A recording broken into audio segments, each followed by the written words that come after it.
Bonjour et bienvenue au cours 12 Marie de Charlevoix. Alors aujourd'hui, Google ou Google? Eh bien oui, savais-tu que les fondateurs de Google se sont inspirés du terme mathématique Google? Eh bien oui, Google est un mot qui existe pour vrai en mathématiques et qui représente 10 exposant 100. Ça, là, ça veut dire qu'il y a un 1 suivi de 100 zéros. Alors, ils ont trouvé que c'était un nom parfait pour illustrer leur projet de créer une infinité d'informations. Et lorsque M. Anderson est venu pour enregistrer son nom de domaine, il s'est trompé. Il a écrit Google au lieu de Google. Et maintenant, nous connaissons Google. Et voilà ma petite parenthèse du jour. Aujourd'hui, nous verrons l'ère des polygones réguliers. Mais qu'est-ce qu'un polygone? Allons voir. Alors, un polygone. Voici. C'est un polygone, les polygones réguliers. Alors, les polygones réguliers, c'est un polygone dont tous les côtés et tous les angles sont isométriques. Isométriques, même mesure, ça veut dire qu'ils sont égaux. Alors, voici des polygones réguliers. Ça veut dire que la mesure de ce côté-ci a la même mesure qu'ici, la même. Alors, si j'avais un 3, ici 3 cm pour mon pentagone, ce côté-là également 3, et c'est la même chose pour les autres polygones que l'on dit réguliers. Alors, tous les côtés et tous les angles, alors cet angle ici, sont isométriques. Alors ça, c'est un départ. Par la suite, maintenant, savais-tu que les polygones réguliers portent un nom spécifique en fonction du nombre de côtés qui les composent? Alors, si ton polygone régulier a 5 côtés, nous l'appellerons un pentagone. 6 côtés, un hexagone. 7 côtés, un heptagone. Et il y en a d'autres. Alors, 8 côtés, un octogone. 10 côtés, un décagone. Et 12 côtés, un dodécagone. Allons voir maintenant la définition de l'aire. L'aire correspond à la mesure de la surface, alors ici, l'intérieur, délimité par une figure plane. On exprime l'aire à l'aide de mesures à 2 dimensions. Alors, à la fin, dans ta réponse, je dois avoir centimètres carrés, mètres carrés, décimètres carrés, selon l'unité de mesure que tu auras utilisée. Allons voir de plus près. Un polygone régulier est décomposable en triangles isocèles isométriques. Alors, voici un hexagone et je peux décomposer l'hexagone en 6 triangles isométriques. Ce qui veut dire, si tu me suis bien, que l'aire d'un polygone régulier correspond donc à l'aire de plusieurs triangles isométriques. Alors, l'aire de ce polygone, c'est l'aire de tous les triangles qui se trouvent à l'intérieur. Très bien. Ça va bien, ça va bien. On continue. Alors, voici un hexagone. Alors, regarde bien. Vois-tu, il y a un triangle ici. La formule du triangle, on s'en rappelle, base fois hauteur divisé par 2. Si tu trouves l'aire de ce triangle et que tu multiplies par le nombre de triangles, super, tu vas trouver l'aire de cet hexagone. Alors, je vais faire base fois hauteur divisé par 2 fois 6 triangles. Et là, j'ai trouvé l'aire de l'hexagone. Toutefois, ça, c'est un vocabulaire que nous utilisons pour le triangle. Alors que lorsqu'on parle de polygone régulier, on doit utiliser un tout autre vocabulaire. Ce qui veut dire que la base qui est ici, dans un polygone, va s'appeler côté. Alors, au lieu d'écrire B ici, nous allons écrire côté. Alors, le C de côté. Maintenant, la hauteur qui est ici, dans un polygone, il s'agit de l'apothème. Alors, le A fois l'apothème. Alors, le A correspond à la hauteur du triangle. Et l'apothème est le segment qui relie le centre du polygone au milieu d'un côté de façon perpendiculaire. OK, on est au centre du polygone. Il le relie au milieu d'un côté de façon perpendiculaire. C'est-à-dire que mon apothème est perpendiculaire à mon côté. Ils formeront ensemble un angle droit. Alors, ça va très bien. Là, je sais maintenant, au lieu de dire base, je dis côté. Au lieu de dire hauteur, je dis apothème. Mais là, je te l'ai dit, hein, là, il faudrait que je multiplie par le nombre de triangles. Alors, si j'ai 6 triangles, j'ai nécessairement 6 côtés. Alors, je vais multiplier à la fin par n. N, qu'est-ce que c'est? N, c'est le nombre de côtés.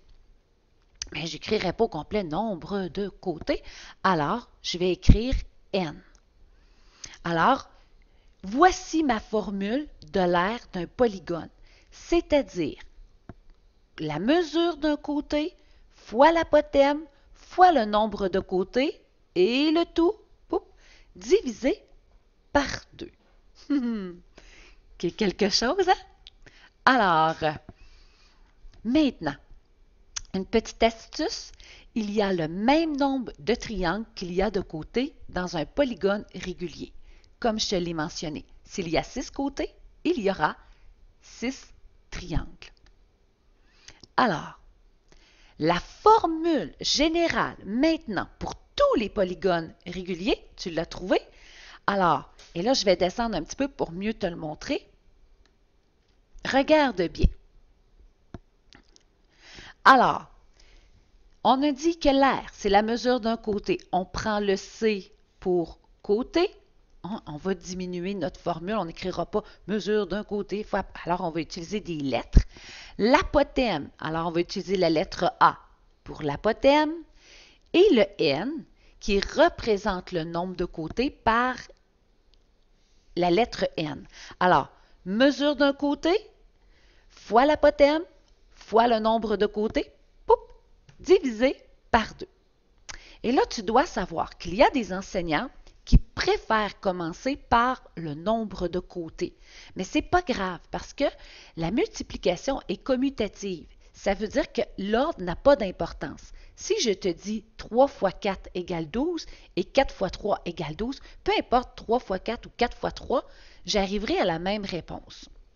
Alors, ça se peut que tu trouves n, qui est le nombre de côtés, fois la mesure d'un côté, fois l'apothème, divisé par 2, et c'est parfait aussi. Toutefois, regarde bien. Alors, il y a aussi des enseignants, et c'est très, très bien, hein? Alors, il y a des enseignants qui disent, attention, regarde bien, le nombre de côtés. Ici, j'ai 6 côtés. 1, 2, 3, 4, 5, 6. Alors, mon nombre de côtés, 6, fois la mesure d'un côté, 3 cm, ce qui va me donner 18 cm. Est-ce que tu es d'accord que 18 cm correspond au périmètre du polygone? Alors, il y a des enseignants qui disent, regarde, au lieu d'écrire N fois C fois A, on va simplifier encore, on va enlever N fois C et on va remplacer par périmètre. Alors, parfois, tu trouveras cette formule-là, périmètre fois apothème divisé par 2, et c'est la même chose que depuis le début. C'est simplement écrit différemment. Alors, et là, ça va être à toi de choisir la formule que tu trouves la plus intéressante et qui va moins te mélanger. Moi, j'ai une suggestion à te faire. Alors, je te conseille fortement, surtout dans les débuts et par expérience, je te propose vraiment la première formule. La première formule est intéressante parce que, premièrement, elle forme un nom. Ça s'appelle CAN divisé par 2. Alors, je trouve qu'on s'en rappelle bien. De plus, par expérience, lorsque les élèves utilisent périmètre fois apothème divisé par 2, il y a des élèves qui prennent juste la mesure d'un côté et ils oublient de multiplier par le nombre de côtés. Lorsqu'on écrit le C, le A, le N, on ne peut pas oublier toutes les mesures. Alors, c'est ma suggestion à moi par expérience, mais c'est toujours à toi de décider qu'est-ce que tu préfères. On va maintenant aller voir le tout dans un exemple. Alors, nous avons ici un polygone. Nous allons regarder le nombre de côtés, d'accord? Alors, 1, 2, 3, 4, 5, 6, 7. Comment s'appelle un polygone à 7 côtés?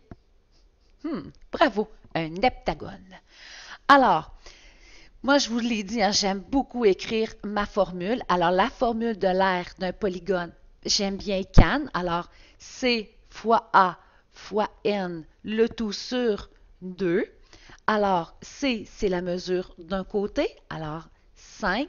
J'aime bien écrire mon unité de mesure pour qu'à la fin, je ne l'oublie surtout pas. Alors, 5 fois mon apothème qui est de 5,2 cm, fois le nombre de côtés, nous l'avons dit tantôt, hein, nous travaillons avec ici un heptagone. Alors, 7 côtés et le tout, divisé par 2. Alors, il te restera à faire le calcul avec ta calculatrice et tu arriveras à 91 cm². Et voilà! Alors, j'espère vraiment que je t'ai aidé, puis j'espère que tu as compris. Et lâche pas parce que tu vas pouvoir te pratiquer, car dans le cours 12.1, je vais te préparer des exercices sur l'aire des polygones réguliers et là, tu pourras utiliser ta formule et la manipuler à ta guise. Alors, écoute, je suis vraiment contente. C'est un gros cours quand même, hein? Alors, laisse-moi un commentaire, vraiment. Il me fera vraiment plaisir de te répondre. Et écoute, je te dis déjà à la prochaine. Bye bye.